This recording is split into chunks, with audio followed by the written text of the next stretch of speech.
Can you talk a bit about how you see asana functioning as a door? Like in what way people, it seems, especially now with all the different styles of yoga, the motivation and the regard upon it seems very physical.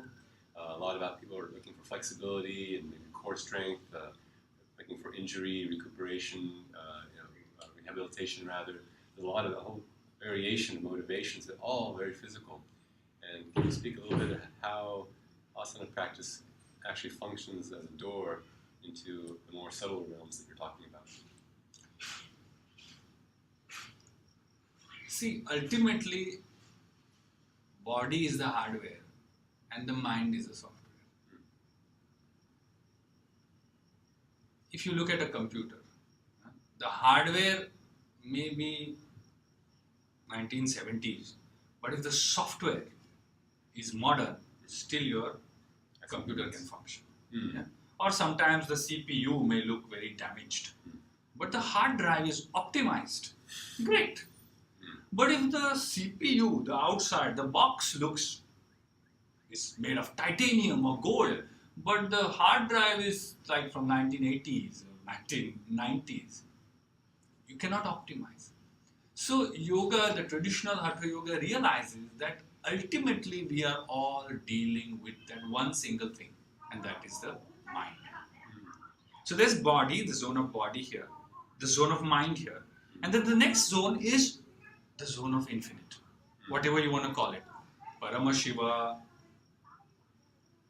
Purusha, or Atman, whatever you want to call it. So basically, it's this is why we live in three dimensions: dimension of the body, dimension of the mind, the hardware, the software, and the end user, you may call it. Right? So ultimately, we have to realize that body is a doorway, and you come through the doorway into something bigger. Now, why is modern yoga taking a lot? Taking asanas a lot is because we see that last 40, 50 or even 60, 80 years, our mind has been directed outwardly. And yoga is an opposite process. Yoga is a process of directing the mind inwardly. If you go out for a walk in the city, your senses are always engaged, distracted. So much so that you don't even realize how you're walking, how the posture of your body, your reactions to external stimuluses. We have become completely reactive creatures. And yoga is a process of becoming reflective and not reactive. And body is the zone through which this happens. Yeah? For example, you are a yoga teacher, you teach a lot of general population. You realize that many people who come to yoga class, many beginners, do not have any awareness of their physical body, the physical posture. Forget the mind. Just look at the gross aspect. They have no realization, no experience of the way they carry the body. They may not be aware whether their knee is bent or not, affect their posture. Yeah. And that's why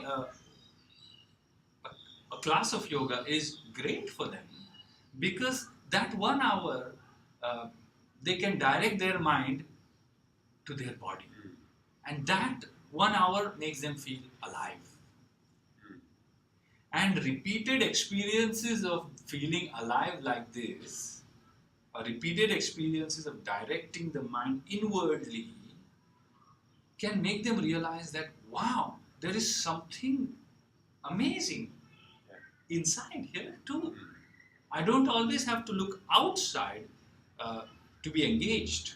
I don't always have to look out through my senses for pleasure, for happiness. There is something amazing here which I have shielded myself from. And that's why more and more people are taking up yoga. Because twice a week class, those 2 hours in a week, makes them feel alive. The rest of 100 and whatever, 70, 60 hours, they may not feel alive. But those 2 hours, because they are aware of their body, their breath, their emotion, they feel that, yes, I'm alive. So what would you say to those, because I agree with you actually. This is what got me into yoga and kept me in yoga. And at the same time, I've heard people speak of, oh yeah, you come back from yoga, you're in the zone. And they'll talk about it sort of equivalent to, say, a runner's high, the endorphins from a runner's high.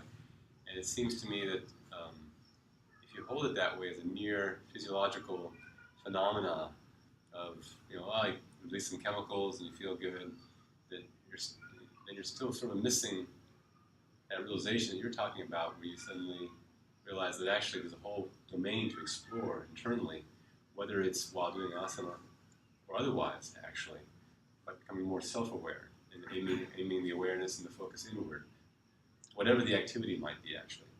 Do you agree with that? Yeah. Yoga is about waking up. Yeah, many times in the morning, we get out of the bed, but we don't wake up. And this is the irony that we live in. Yoga is about waking up. And just like I told you before about Moksha Shastra, it's about realizing that, hey, what is stopping me from optimizing my own potential? Hey, I am blaming so many people outside of me that you are not letting me do this. But ultimately, isn't it me, myself, that's stopping me? These questions we don't generally ask. And this is what I'm saying, that we are living a very reactive life. You did not let me do this. Yeah. But we never stop, take a breath, and create that little space in between two thoughts to ask ourselves, hey, yeah, he did that to me, but I was also somewhere accountable towards that too.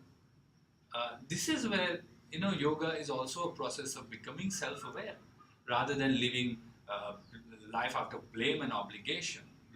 It makes you kind of create a little space in your hurried, rushed life to ask you some very relevant questions. That's why many people, they change the course of life once they start practicing yoga. I did. You did, yes.